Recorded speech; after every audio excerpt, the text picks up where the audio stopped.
राधे राधे। जय श्री कृष्णा। आज मैं श्रीमद् भागवत गीता का अध्याय नंबर 12 का सीरियल नंबर 4 को पढ़ रहा हूँ।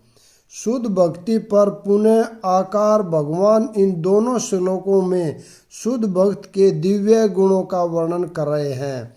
शुद्ध भक्त किसी भी परिस्थिति में विचलित नहीं होता, न ही वह किसी के प्रति ईर्ष्यालु होता है, न वह अपने शत्रु को शत्रु मानता है। वह तो सोचता है कि यह व्यक्ति मेरे विगत दुष्कर्मों के कारण मेरा शत्रु बना हुआ है, अतएव विरोध करने की अपेक्षा कष्ट सहना अच्छा है। श्रीमद् भागवत में कहा गया है, जब भी कोई भक्त मुसीबत में पड़ता है तो वह सोचता है कि यह भगवान की मेरे ऊपर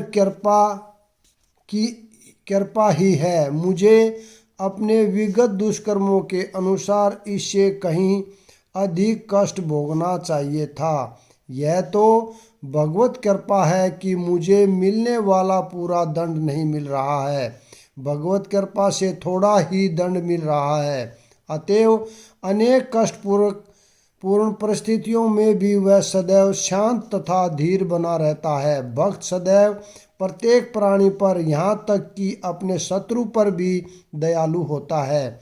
निर्मम का अर्थ यह है कि भक्त शारीरिक कष्टों को प्रधानता नहीं प्रदान करता, क्योंकि वह अच्छी तरह जानता है कि वह भौतिक शरीर नहीं है, वह अपने को शरीर नहीं मानता है। अतएव वह मिथ्या अहंकार के बोझ से मुक्त रहता है और सुख तथा दुख में समभाव रहता है। वह सहिष्णु होता है और भगवत कृपा से जो कुछ प्राप्त होता है उसी से संतुष्ट रहता है। वह ऐसी वस्तु को प्राप्त करने का प्रयास नहीं करता जो कठिनाई से मिले, अतएव वह सदैव प्रसन्नचित्त रहता है। वह पूर्ण योगी होता है क्योंकि वह अपने गुरु के आदेशों पर अटल रहता है और चूंकि उसकी इंद्रियां वश में रहती है, अतः वह दृढ़ निश्चय होता है। वह झूठे तर्कों से विचलित नहीं होता, क्योंकि कोई उसे भक्ति के दृढ़ संकल्प से हटा नहीं सकता। वह पूर्णता अवगत रहता है कि कृष्ण उसके शाश्वत प्रभु हैं, अतएव कोई भी उसे विचलित नहीं कर सकता। इन समस्त गुणों के फलस्वरूप वह अपने मन तथा बुद्धि को पूर्णता परमेश्वर पर स्थित करने में समर्थ होता है। भक्ति का ऐसा आदर्श अत्यंत दुर्लभ है, लेकिन भक्त भक्ति के विधि विधानों का पालन करते हुए उसी अवस्था में स्थित रहता है और फिर भगवान कहते हैं कि ऐसा भक्त उन्हें अति प्रिय है, क्योंकि भगवान उसकी कृष्ण भावना से युक्त कार्यकलापों से सदैव प्रसन्न रहते हैं, जिससे किसी को कष्ट नहीं पहुंचता तथा जो अन्य किसी के द्वारा विचलित नहीं किया जाता। जो सुख दुख में, भय तथा चिंता में संभाव रहता है, वह मुझे अत्यंत प्रिय है।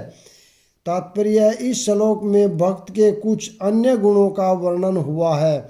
ऐसे भक्त द्वारा कोई व्यक्ति कष्ट, चिंता, भय या असंतोष को प्राप्त नहीं होता, चूंकि भक्त सबों पर दयालु होता है। अतएव वह ऐसा कार्य नहीं करता जिससे किसी को चिंता हो। साथ ही यदि अन्य लोग भक्त को चिंता में डालना चाहते हैं तो वह विचलित नहीं होता। यह भगवत कृपा ही है कि वह किसी बाह्य उपद्रव से अक्षुब्ध नहीं होता। वास्तव में सदैव कृष्ण भावनामृत में लीन रहने तथा भक्ति में रत रहने के कारण ही ऐसे भौतिक उपद्रव भक्त को विचलित नहीं कर पाते। सामान्य रूप से विषय व्यक्ति अपने शरीर तथा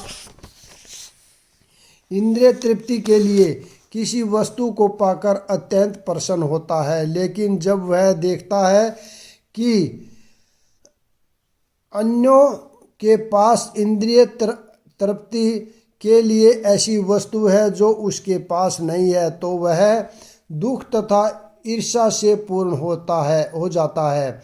जब वह अपने शत्रु से करता है तो वह भयभीत रहता है, और जब वह कुछ भी करने में सफल नहीं होता तो निराश हो जाता है। ऐसा भक्त जो इन समस्त उपद्रवों से परे होता है कृष्ण को अत्यंत प्रिय होता है। मेरा ऐसा भक्त जो सामान्य कार्यकलापों पर आश्रित नहीं है, जो शुद्ध है, दक्ष है, चिंता रहित है, समस्त कष्टों से रहित है और किसी फल के लिए प्रयत्नशील नहीं रहता, मुझे अतिशय प्रिय है। भक्त को धन दिया जा सकता है किंतु उसे धन अर्जित करने के लिए संघर्ष नहीं करना चाहिए। भगवत कृपा से यदि उसे स्वयं धन की प्राप्ति हो तो वह उद्विग्न नहीं होता। स्वाभाविक है कि भक्त दिन भर में 2 बार स्नान करता है और भक्ति के लिए प्रातःकाल जल्दी उठता है। इस प्रकार वह बाहर तथा भीतर से स्वच्छ रहता है। भक्त सदैव दक्ष होता है क्योंकि वह जीवन के समस्त कार्यकलापों के सार को जानता है और प्रामाणिक शास्त्रों से में दृढ़ विश्वास रखता है। भक्त कभी किसी दल में भाग नहीं लेता, अतएव वह चिंता मुक्त रहता है। समस्त उपाधियों से मुक्त होने के कारण कभी व्यथित नहीं होता। वह जानता है कि उसका शरीर एक उपाधि है, अतएव शारीरिक कष्टों के आने पर वह मुक्त रहता है। शुद्ध भक्त कभी भी ऐसी किसी वस्तु के लिए प्रयास नहीं करता जो भक्तों के नियम के प्रतिकूल हो। उदाहरणतः किसी विशाल भवन को बनाने में काफ़ी शक्ति लगती है, अतएव वह कभी ऐसे कार्य में हाथ नहीं लगाता जिससे उसकी भक्ति में प्रगति न होती हो। वह भगवान के लिए मंदिर का निर्माण करा सकता है और उसके लिए वह सभी प्रकार की चिंताएं उठा सकता है, लेकिन वह अपने परिवार वालों के लिए बड़ा सा मकान नहीं बनाता। जो न कभी हर्षित होता है न शोक करता है, जो न तो पछताता है न इच्छा करता है, तथा जो शुभ तथा अशुभ दोनों प्रकार की वस्तुओं का परित्याग कर देता है, ऐसा भक्त मुझे अत्यंत प्रिय है।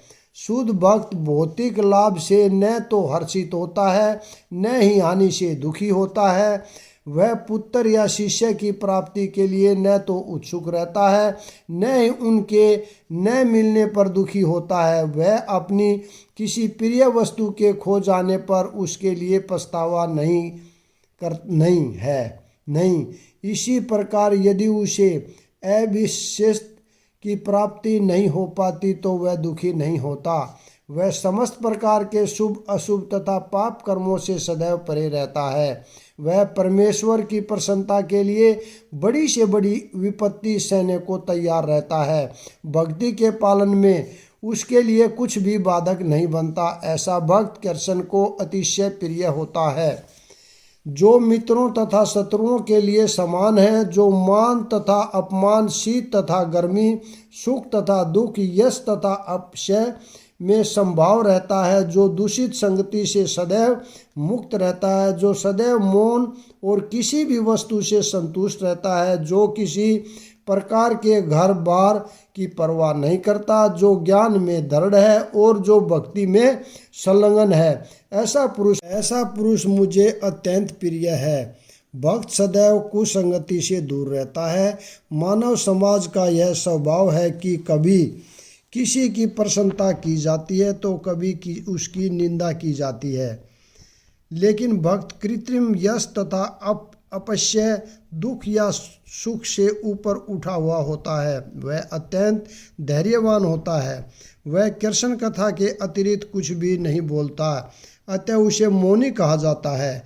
मौनी का अर्थ यह नहीं कि वह बोले नहीं, अपितु यह कि वह अनर्गल आलाप न करे।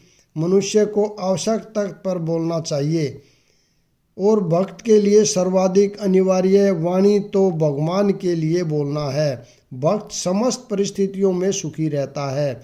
कभी उसे स्वादिष्ट भोजन मिलता है तो कभी नहीं, किंतु वह संतुष्ट रहता है। वह आवास की सुविधा की चिंता नहीं करता।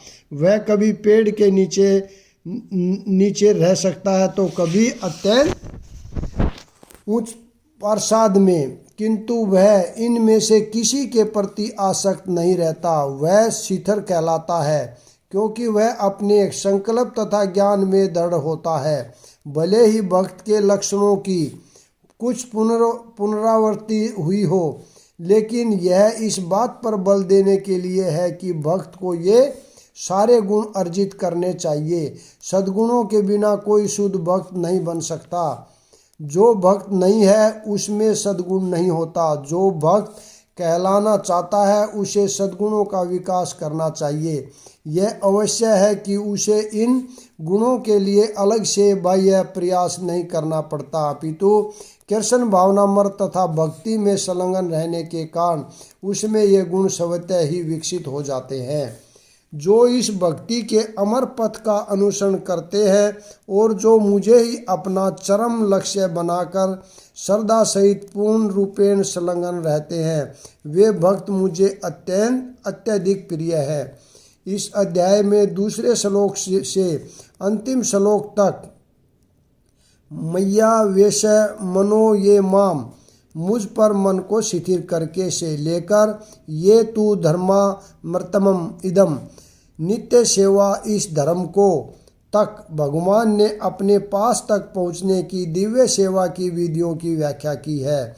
ऐसी विधियां उन्हें अत्यंत प्रिय है और इनमें लगे हुए व्यक्तियों को वे स्वीकार कर लेते हैं। अर्जुन ने यह प्रश्न उठाया था कि जो निराकार ब्रह्मा के पथ में लगा है वह श्रेष्ठ है जो साकार भगवान की सेवा में। भगवान ने इसका बहुत स्पष्ट उत्तर दिया कि आत्म साक्षात्कार की समस्त विधियों में भगवान की भक्ति निस्संदेह सर्वश्रेष्ठ है। दूसरे शब्दों में इस अध्याय में यह निर्णय दिया जा गया है कि सुसंगति से मनुष्य में भक्ति के प्रति आसक्ति उत्पन्न होती है, जिससे वह प्रामाणिक गुरु बनाता है और तब वह उससे श्रद्धा आसक्ति तथा भक्ति के साथ सुनता है, कीर्तन करता है और भक्ति के विधि विधानों का पालन करने लगता है। इस तरह वह भगवान की दिव्य सेवा में तत्पर हो जाता है। इस अध्याय में इस मार्ग की संतुष्टि की गई है, अतएव इसमें कोई संदेह नहीं रह जाता कि भगवत प्राप्ति के लिए भक्ति ही आत्म साक्षात्कार का परम मार्ग है। इस अध्याय में परम सत्य की जो निराकार धारणा वर्णित है उसकी संस्तुति उस समय तक के लिए की गई है जब तक मनुष्य आत्म साक्षात्कार के लिए अपने आप को समर्पित नहीं कर देता है। दूसरे शब्दों में, जब तक उसे शुद्ध भक्त की संगति करने का अवसर प्राप्त नहीं होता तभी तक निराकार की धारणा लाभप्रद हो सकती है। परम सत्य की निराकार धारणा में मनुष्य कर्म फल के बिना कर्म करता है और आत्मा तथा पदार्थ का ज्ञान प्राप्त करने के लिए ध्यान करता है। यह तभी तक आवश्यक है जब तक शुद्ध भक्त की संगति प्राप्त न हो। सौभाग्यवंश यदि कोई शुद्ध भक्ति में सीधे कृष्ण भावनामृत में लगना चाहता है तो उसे आत्म साक्षात्कार के इतने सोपान पार नहीं करने होते। भगवत गीता के बीच में 6 अध्यायों में जिस प्रकार भक्ति का वर्णन हुआ है वह अत्यंत हृदयग्राही है। किसी को जीवन निर्वाह के लिए वस्तुओं की चिंता नहीं करनी होती, क्योंकि भगवत कृपा से सारी वस्तुएं स्वतः सुलभ होती है। इस प्रकार श्रीमद् भागवत गीता के 12वें अध्याय भक्ति योग का भक्ति वेदांत तात्पर्य पूर्ण हुआ। अगला भाग कल पढ़ेंगे। राधे राधे, जय श्री कृष्ण।